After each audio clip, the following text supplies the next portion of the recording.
কাল এসএসসি নবম দশমের নিয়োগ পরীক্ষা রয়েছে। মোট 636-এর বেশি পরীক্ষা কেন্দ্রে পরীক্ষা হবে। আগামীকাল পরীক্ষা, কিন্তু কালকের পরীক্ষা কি দাগিমুক্ত হবে সেই প্রশ্ন আজ এড়িয়ে গিয়েছেন এসএসসির চেয়ারম্যান।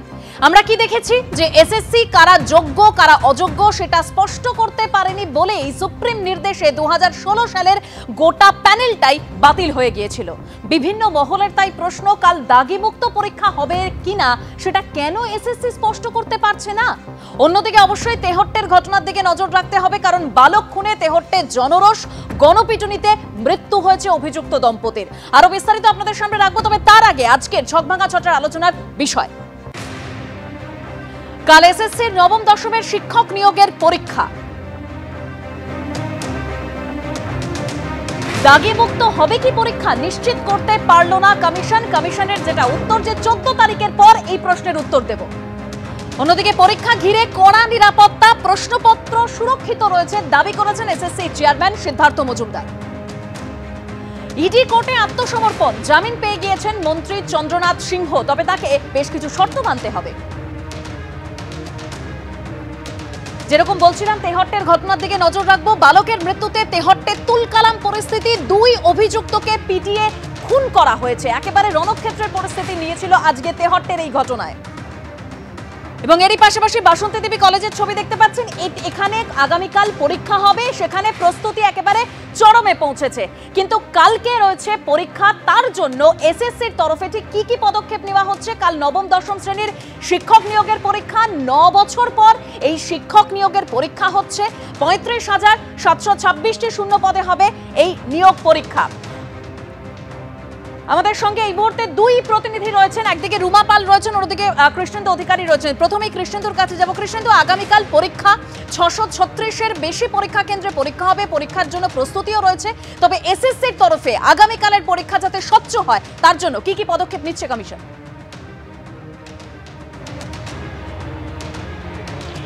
দেখো, এই পরীক্ষা ঘিরে অবশ্যই কৌতূহল থাকছে যে কতটা স্বচ্ছ হয়, কারণ বিগত দিনে পরীক্ষা অস্বচ্ছ হওয়ার জন্যই নতুন করে পরীক্ষা নিতে হচ্ছে।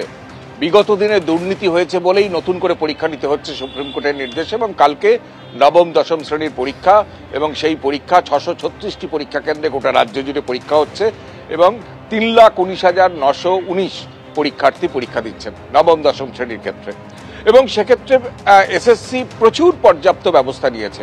প্রথম ব্যবস্থাই হচ্ছে যে কালকে ঢোকার সময় মেটাল ডিটেক্টর থাকছে। সেই metal detector, hand metal detector সমস্ত পরীক্ষা কেন্দ্রে পৌঁছে গিয়েছে। সেখান থেকে তাদের তল্লাশি শুরু হবে এবং সেই তল্লাশি পর্ব শেষ করার পর তারা ভেতরে ঢুকবেন। কোনো কিছু নিয়ে যেতে তারা ভেতরে পারবেন না, শুধুমাত্র অ্যাডমিট কার্ড ছাড়া। এবং অ্যাডমিট কার্ডেও একটা বারকোড থাকছে, সেই বারকোড দিয়ে বোঝা যাবে সেই অ্যাডমিট কার্ডটা অরিজিনাল কিনা। এবং এটাও স্কুল সার্ভিস কমিশন জানিয়েছে যে যদি কোনো অ্যাডমিট কার্ডে কারো ছবি বা সই অস্পষ্ট থাকে অথবা না থাকে, সেক্ষেত্রে কিন্তু অরিজিনাল আধার কার্ড এবং ভোটার কার্ড এবং তার সেলফ অ্যাটেস্টেড কপি সঙ্গে রাখতে হবে, যাতে প্রকৃতভাবে তাদের চিহ্নিত করা যায়।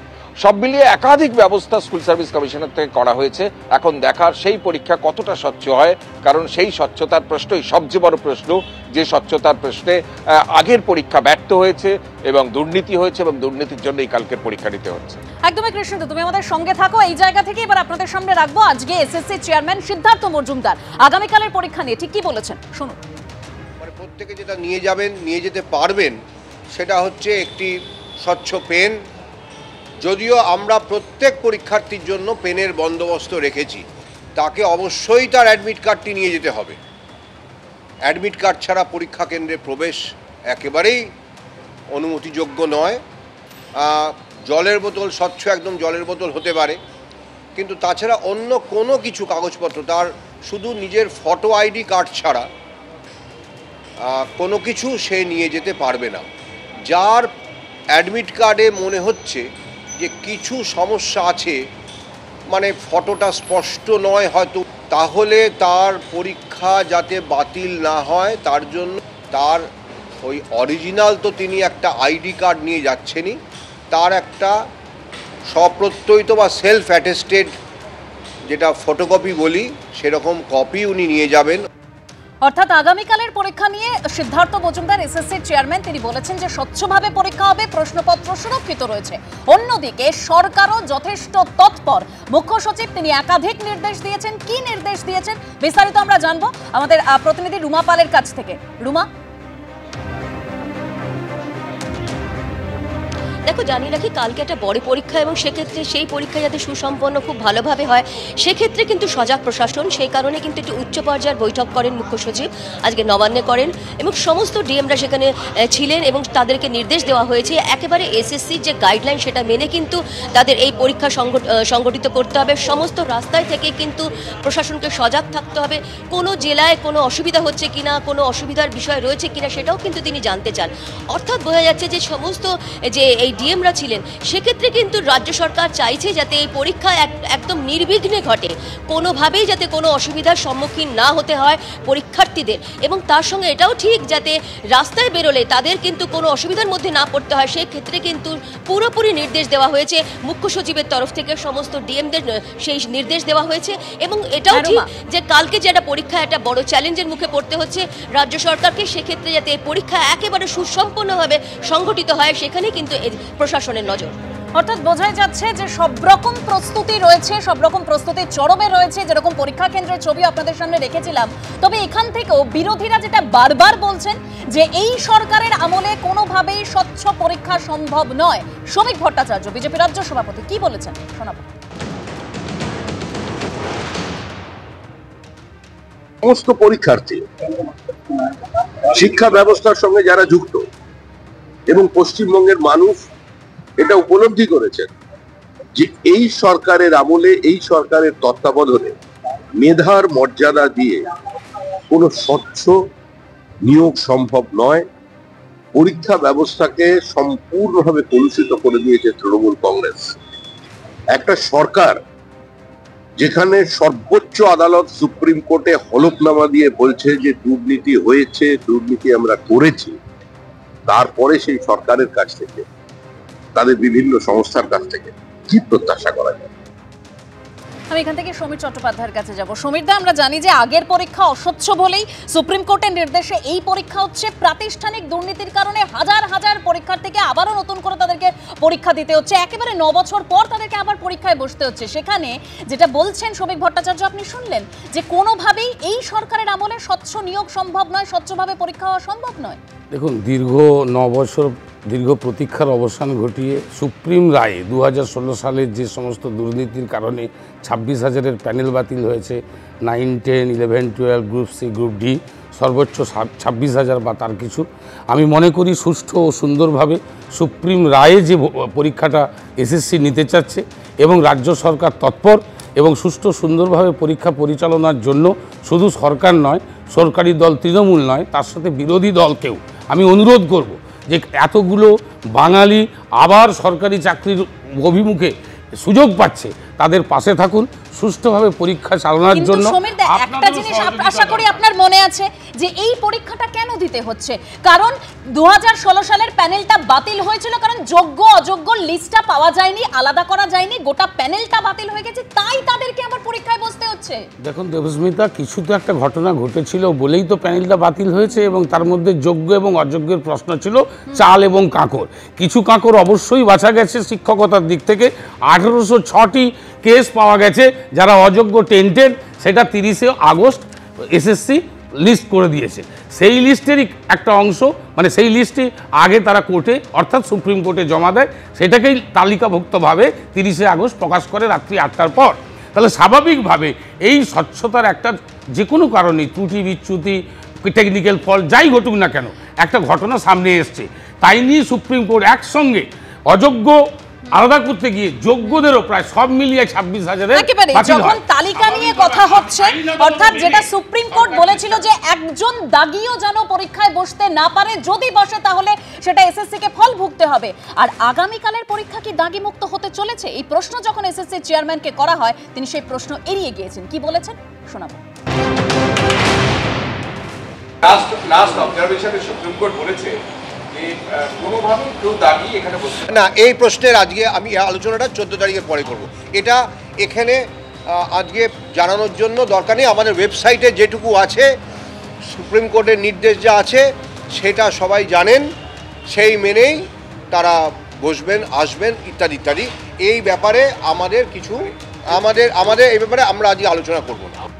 বিমল শঙ্কর নন্দন, দীর্ঘ 9 বছর ধরে পরে স্কুল সার্ভিস কমিশনের পরীক্ষা নিয়ে আমাদের কৃতার্থ করছে একটা অপগণ্ড দল, তার একটা অপগণ্ড সরকার। এটা খুব ভদ্রভাবে এইটুকু বললাম, কারণ এই দলটা সম্পর্কে কথা বলতে গেলে লোকে 3টে শব্দ প্রায় ব্যবহার করে, চোর, জোর, চোর, চিটিংবাজ। এই 3টে শব্দ একেবারে ছিটেগুলির মতো মানুষের মুখ দিয়ে বেরোয়। তো এরা তাই সেইগুলো করে আর মুখটা খারাপ করতে চাইছি না। আমার কথা হচ্ছে মানুষের একটা অধিকার ছিল, এটা অধিকারের মধ্যে পড়ে, কাজের অধিকার, যে এই সরকার এই রাজ্যের মধ্যে যত স্কুল, কলেজ, প্রাইমারি স্কুল রয়েছে সেখানে স্বচ্ছভাবে নিয়োগ করবে। এরা করলো কি, যা নিয়োগ করলো অ্যাবসলিউট চুরি করলো। সেই কারা চোর সেটা না ধরে চোরগুলোকে বাঁচাতে চলে গেল সুপ্রিম কোর্ট। সুপ্রিম কোর্ট রোজ 3টা করে থাপ্পড় মারে। লাস্ট দিনও বলেছে যে তোমরা এই টেন্টেড লোকগুলোকে বাঁচাতে তোমাদের এজিকে নামিয়ে দিয়েছো, তারপরেও লজ্জা নেই। এই যে একটা কথা আছে না, এক কান কাটা থাকলে লোকে রাস্তা সাইড দিয়ে হাঁটে, কারণ ওই কানটাকে ঢাকার চেষ্টা করে। 2 কান কাটা থাকলে মাঝখান দিয়ে হাঁটবে। এখন এরা এমন করে যেন পশ্চিমবাংলা মানুষকে কৃতার্থ করছে। প্রত্যেক বছর হতো, সামান্য 2-1টা ত্রুটি হতো, বুঝে নিতাম যে ঠিক আছে, ত্রুটি হতে পারে। যেখানে মন্ত্রীগুলো জেলে, যেখানে আর একটা মন্ত্রী আজকে গিয়ে জামিন পেয়েছে, তার জামিন খারিজেরটা 16 তারিখ তার হবে, বোলপুরের চাঁদুবাবু, তিনিও জানি না ভেতরে ঢুকবেন কিনা। যেখানে মন্ত্রীগুলো জেলে, যেখানে জেল থেকে তারা কবে জেল থেকে বেরোবে কেউ জানে না, সরকারি কার্যকর্তাগুলো জেলে, তারপরে এই সরকারের ওপর কোনো ভরসা থাকে? I don't have any trust. আমি এদের উপর ট্রাস্ট করি না, এই কারণে এরা টেন্টেড লোকগুলোকে বাঁচাতে মন্ত্রিসভায় বিজেপির মুখে দুর্নীতির কথাটা তখনই শুনবো, যখনই বিজেপির মুখে দুর্নীতির কথাটা শুনবো তখনই আমরা টেট কুন্ডু, বিশ্বজিৎ কুন্ডুর নাম প্রথম বলবো। আমরা হেমন্ত বিশ্ব শর্মা থেকে শুরু করে, কৃপাঙ্ক সিংহ থেকে, দিগম্বর, অশোক চবন থেকে, অজিত পাওয়ার থেকে শুরু করে, যারা বিখ্যাত যারা ব্যাংক লুট করে চলে গেছে, সেই সব ডাকাত, যারা বিজেপির ওয়াশিং মেশিনে গেছে, তারা আজকে বলছে দুর্নীতির কথা। সাধারণ মানুষের, অবশ্যই যে দুর্নীতি হয়েছে তার জন্য আজকে পার্থ চ্যাটার্জি জেলে, শিক্ষা দপ্তরের বেশ কিছু মানুষ জেলে। কোথাও দুর্নীতির কথা হলেই সেই শরীরদারা ভারত ভ্রমণে চলে যান, কিন্তু যাদের জীবনে 9টা বছর নষ্ট হয়ে গেল, 9টা বছর পর তাদের এই প্রাতিষ্ঠানিক দুর্নীতির কারণে আবার পরীক্ষায় বসতে হচ্ছে, চাকরিহারা শিক্ষকরা, তারা কি বলছেন শুনুন। সুপ্রিম কোর্ট, হাইকোর্টে আমরা দেখেছি যে তাদের লয়ারদের একটা তৎপরতা ছিল কিভাবে বসানো যায় বা ইত্যাদি ইত্যাদি, কিন্তু সেখানে হাইকোর্ট থেকে সুপ্রিম কোর্ট সকলেই কিন্তু স্ট্রিক্টলি বলেছেন যে এটা বসা যাবে না। এবং ওনাদের যিনি এসএসসি লয়ার, উনি কখনো টেন্টেডদের লয়ার হন, কখনো এসএসসি লয়ার হন, মানে মাল্টিপল ক্যারেক্টার, কল্যাণবাবু। তো উনি যে এই নেক্সট যেদিন অ্যাপিয়ার করেছিলেন হাইকোর্টে, সেদিন উনি এসএসসির অ্যাপিয়ার করেছিলেন এবং টেন্টেডদের বিপক্ষে বলেছেন। তার আগে আবার গিয়ে বলেছে টেন্টেডদের পক্ষে, মানে যারা টেন্টেড লিস্টে আছে। তো তারা নিজেরাও ওদের বিরুদ্ধে প্রশ্ন তুলছে, আবার আমরাও তুলছি। তো এই নেক্সট সুপ্রিম কোর্টের যেদিন লাস্ট হিয়ারিং ছিল, কল্যাণবাবুকে স্পষ্ট জানিয়ে দিয়েছেন যে আপনাকে কিন্তু এই জিনিসটা রেকর্ড করা হলো, মানে পরীক্ষায় বসা টেন্টেডদের বসার ব্যাপারটা নিয়ে উনি কিন্তু রেকর্ড রাখছেন। তো যদি এরকম কিছু ঘটনা ঘটে, আমরা শুধু এক্সপেক্ট করে এইটুকুই যে আমরা যেন বিপদে না পড়ি। তো প্রশ্ন এড়িয়ে যেতে পারেন, কিন্তু সুপ্রিম কোর্টের সিদ্ধান্ত এড়িয়ে যাবে না নিশ্চয়ই। আমি এখান থেকে অরিন্দম আচার্যর কাছে যাবো। অরিন্দম দা, মানে যেটা আমরা দেখেছি যে 1804 জন দাগির মধ্যে 1400, মানে বলা যেতে পারে 78% তারা আবেদন করেছিলেন পরীক্ষার জন্য, যেখানে এসএসসি কে প্রায় 2160টি অ্যাডমিট কার্ড বাতিল করতে হয়েছে। তারপরেও এসএসসি এটা নিশ্চিত করতে পারছে না কেন যে আগামীকালের পরীক্ষাটা দাগি মুক্ত হবে? আপনি ভেবে দেখুন, আজকে স্কুল অথরিটি সে আজকে অ্যানাউন্সমেন্ট করবে দীপ্ত কণ্ঠে যে আমরা যা করছি কোনোভাবেই এই টেন্টেড বা কোনো দুর্নীতি আমরা সহ্য করব না, এই কথাটা পর্যন্ত বলতে পারছে না। আমি আপনাকে বলছি, জনৈক দাদা একটা কথা বললেন, অন্যান্য জায়গায় কথা বলছে, স্লোগানটা ছিল বদলা নয় বদল চাই। কোথায় কে ডাকাতি করছে, চুরি করছে, তাহলে আমরাও করব? তাহলে আমরা কি শিক্ষা দিচ্ছি? গত 5 তারিখে ছিল জাতীয় শিক্ষা দিবস। বলুন যে আজকে টেন্টেড যদি আজকে সুপ্রিম কোর্ট না ধরতে পারত, তারা আজকে শিক্ষক হতো, তারা আজকে সেই দিন আজকে নীতিকথা শোনাতো। এ কোন দেশে আমরা বাস করছি? আজকে আপনি আমাকে বলুন যে ফর্মালিটিসটা আপনারা দেখাচ্ছেন, আমরা তো যখন নাকি এক্সামিনেশন হতো তখন ফর্মালিটিসকে আমরা খুব ভালো জানি, কিন্তু এত ফর্মালিটিস কেন? কারণ কাউকে কেউ বিশ্বাস করছে না। আপনাকে বলছি, গত 4 এপ্রিলে আজকে এসএসসি স্পষ্টভাবে জানিয়েছিল অযোগ্য যারা চিহ্নিত হয়েছে তারা জানিয়েছিল টেন্টেড হচ্ছে 6276। কি করে আজকে বলছে বাগ কমিটি বলছে আজকে 3 থেকে 4 হাজার কোটি টাকা আজকে স্ক্যাম হয়েছে। ইন স্পাইট অফ দিস আজকে যারা যদি পাশ করে, আমি আপনাকে বলছি আজকে যদি পরীক্ষায় পাশ করে, খাতা দেখবে কে? কে খাতা দেখবে? কে গ্যারান্টি দেবে? কে আজকে বলবে যে মানিক ভট্টাচার্যের মতো লোক থাকবে না? দেবাশিস দা না, এরকম বেনজির এক কথায় একটা পরীক্ষা হচ্ছে, এই পরীক্ষাটাকে কেন্দ্র করে এতটা অবিশ্বাস রাজ্যের সাধারণ মানুষের মধ্যে কাজ করছে। পরীক্ষার্থী শুধু নয়, অভিভাবক নয়, সাধারণ মানুষ এই ব্যবস্থাটাকে অবিশ্বাস করছে। কেন করছে? তার কারণ 1 দশক ধরে যখনই এই নিয়োগের প্রশ্ন এসছে, নানা রকম সরকারিভাবে স্বীকৃতি দুর্নীতি হয়েছে। প্রার্থীরা দাগিপ্রাপ্ত নয়, প্রতিষ্ঠান দাগিপ্রাপ্ত। এখানে এটা খেয়াল রাখার বিষয়, রাজ্যের সদিচ্ছা একটা ঘটনা ঘটেছে দেবাশিস দা, আমরা অস্বীকার করছি না, খারাপ, কিন্তু ভালো থেকে যায় যদি কোথাও ত্রুটি হয়। আজকে 33,726টা ভ্যাকেন্সি হয়েছে, প্রত্যেকটা 9, 10 হয়েছে 23,212, 11, 12, 12,500। সবাই তো জানে কেন এটা ফাঁকা সদিচ্ছা। একেবারে শ্রমিকদা বলছেন যে যদি কোথাও ত্রুটি হয়, ত্রুটিটা হয়েছে বলেই তো আজকে পরীক্ষা দিতে বসতে হচ্ছে। ওই চাকরিহারা শিক্ষক শিক্ষিকাদের দ্বারা দীর্ঘদিন ধরে আন্দোলন করে গেছেন, তাদেরকে তাদের জীবনের 9টা বছর শেষ হয়ে গেছে, তাদের জীবনে অন্ধকার নেমে এসেছে, তাদেরকে পরীক্ষায় বসতে হচ্ছে।